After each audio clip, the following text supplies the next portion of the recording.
بسم اللہ الرحمن الرحیم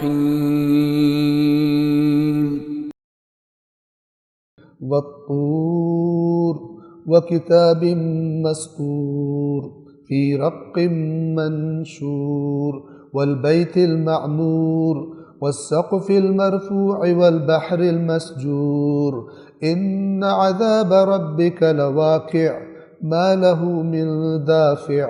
رحمان و رحیم اللہ کے نام سے۔ قسم ہے طور کی۔ طور سریانی زبان کا لفظ ہے اور اس زبان میں پہاڑ کو طور کہتے ہیں، لیکن بعد میں پھر یہ مخصوص ہو گیا اس خاص پہاڑ کے لیے جس پر حضرت موسیٰ گئے تھے اور وہاں پر اللہ تبارک و تعالی نے ان سے کلام کیا تھا۔ طور کی قسم اور لکھی ہوئی کتاب کی، اور کیونکہ طور کے بعد کتاب کا تذکرہ ہے تو زیادہ امکان یہ کہ اس سے مراد وہی تورات ہے،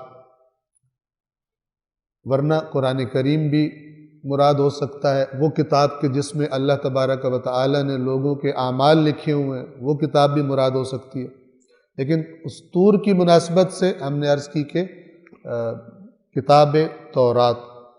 ایک کشادہ ورق میں اور بیت معمور کی قسم۔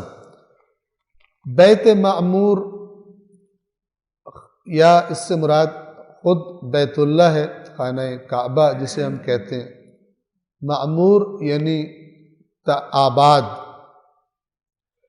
اور یا اس سے مراد بعض روایات ایسی آئی ہیں کہ خانہ کعبہ کی بالکل سیدھ میں آسمان پر اسی طرح کا ایک گویا کہ بیت ہے جس کو ہر وقت فرشتے جہاں طواف کرتے ہیں اور اللہ تبارک و تعالیٰ کی عبادت کرتے ہیں، تو وہ بیت معمور ہے۔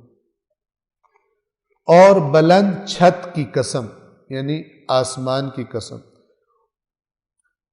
اور موجزن سمندر کی، بحر المسجور، ایسا بھرا ہوا کہ جو طوفانی ہو، پانی گویا باہر آنے کو تیار ہو۔ اور آپ دیکھتے ہیں یہ جسے ہم مثلا سونامی کہتے ہیں کہ جب آپ نے دیکھے ہوں گے مناظر کہ کس طرح جب پانی زمین پر خشکی پر داخل ہوتا ہے تو انسانوں کی صورتحال کیا ہوتی ہے۔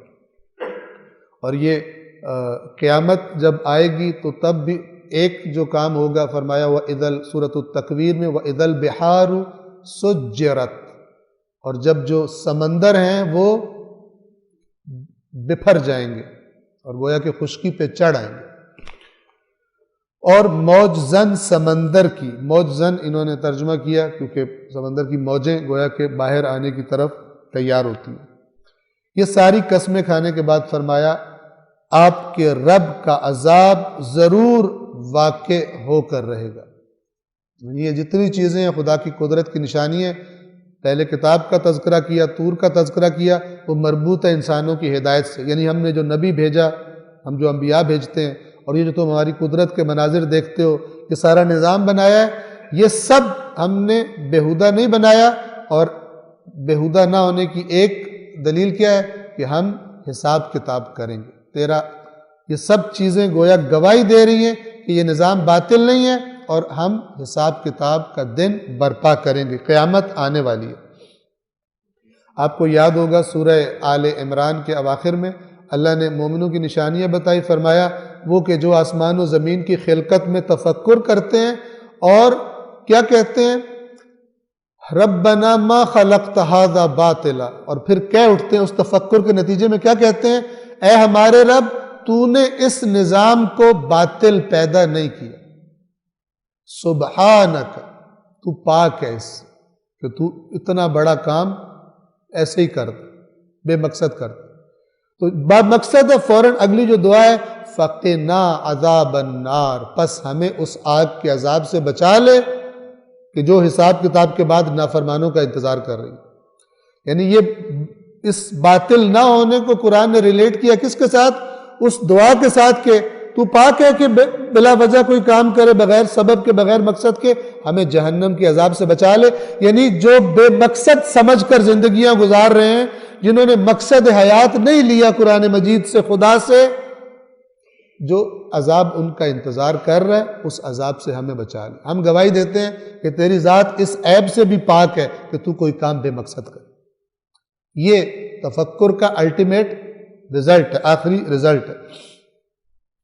آپ کے رب کا عذاب ضرور واقع ہونے والا ہے، کوئی اسے ٹالنے والا نہیں، یعنی کوئی ایسی طاقت کہ جو آ کے اللہ کا فیصلہ بدل دے اور کہے کہ نہیں قیامت نہ برپا کی جائے، نہیں۔ قیامت کا برپا ہونا بھی حق ہے، اور کب برپا ہوگی کسی کو نہیں معلوم، حتیٰ کہ رسول اللہ سمیت کسی کو نہیں معلوم۔ قرآن مجید میں جہاں جہاں یہ ذکر آیا کہ لوگ آپ سے قیامت کا پوچھتے ہیں، آپ کہیے شاید قریب ہی ہو، کہیے اس کا علم تو صرف میرے رب کے پاس ہے۔ قل انما علمها عند ربی، صرف میرے رب کے پاس ہے۔ قیامت کے وقوع ہونے کا علم کسی کو نہیں، لیکن اس کا واقع ہونا حق۔ صدق اللہ العلی العظیم۔